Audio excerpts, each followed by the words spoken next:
In the wild, you must fight for your life. Where do those douches go? Now remember, we're sneaking up on wild animals. We don't want to be too, alerting.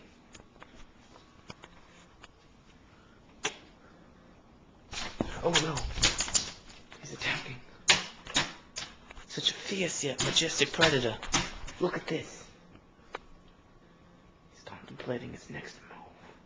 Will he go for the rope bow? Or will he sit there and stare at my red shorts? My beautiful red shorts.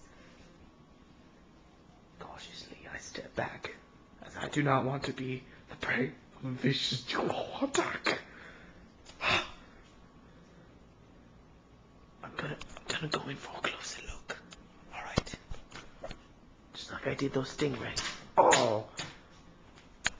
Okay, I was the lucky one in this situation, as I came out with my life. Good day to you, and happy hunting.